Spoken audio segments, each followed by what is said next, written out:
Hello guys, welcome to the another Python refresher session. In this session, we are going to look into another collection type, that is sets. So let's start our discussion. So first of all, we will look into how to create sets. So sets can be created by two ways.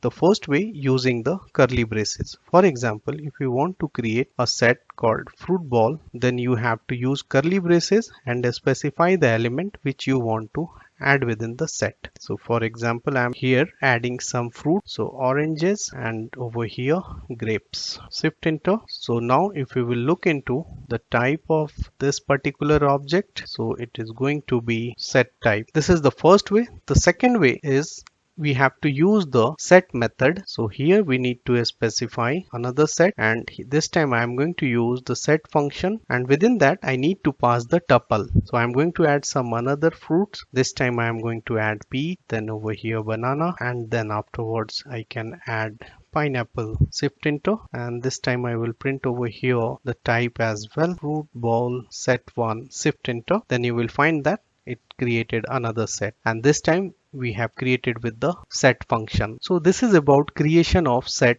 within Python. So now let's discuss about some of the important characteristic of set object. The first point to remember is that sets are unordered list, and when we are talking about unordered list, that means the items which we are inserting that is not accessible through indices. So what does it mean?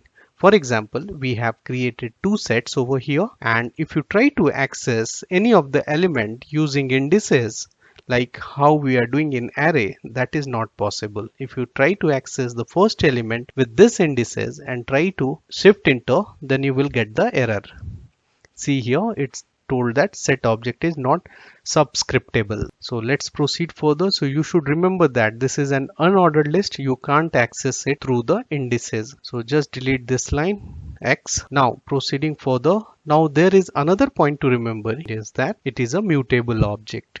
So what does it mean? So that means you can add and remove some more element within this object. So how we can do that? For example, if we are having fruit ball set and if we want to add some more fruit, then you can do that. So here you need to specify add. I'm going to add another fruit called mango. Shift enter, and if we print the fruit ball, then you will find that it gets inserted. Shift enter. See here, it has inserted. Same way you can remove the element as well. So there is a method available for that you can use it called remove. So you will specify whichever element you want to remove. I'm going to tell that apples. Shift enter, and if you will print it, copy it, paste it, shift enter, then you will find that it gets removed. So now let's proceed further, and you should remember there is another point you should remember. You can mix different type of information within set. So what does it mean? So it means that, for example, currently we are having the string value, and if you want to hold some numeric value, that doesn't happen most of the time, but in case if you want to keep the integer value within a set, then you can do it. So let's look into that. For example, if you want to add a integer over here, I'm going to add 1 2 3, shift enter, then there is no problem. And if you print, so copy paste it, that would be good, shift enter, then you will find that it gets inserted. And one thing you noticed over here, earlier when I have inserted mango, so it get inserted at very beginning and orange position was at last. But now the moment I added 1 2 3, then you will see that it entirely changed the position of each element, and we don't know which position belongs to which element. That's the reason it is called unordered list. So whenever we do any kind of a insertion and deletion, then Python interpreter take care of this as per the availability of the memory, and it places the element accordingly. So that's the reason it doesn't allow to access the element through indices. So now let's proceed further. So now let's discuss about, suppose that if you want to calculate the length of, or say how many number of elements exist within a set, so you can do this by using len method of Python.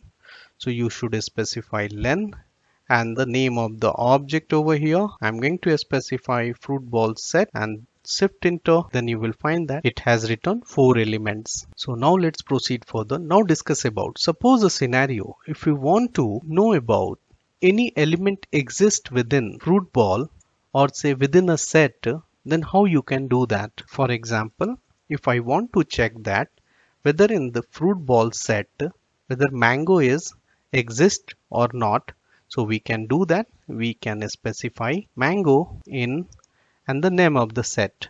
So it will return true or false. If it exists, then it will return true. If it doesn't, then it will return false. Shift enter, then you will find that it returned true. Now suppose if any of the fruit is not exist and we want to verify that whether it is exist or not, so we can use it. Suppose that if we are having avocado and if we want to check that whether this fruit exists within the fruit ball set or not, so I can specify like this, shift enter, then you will find that it has returned false.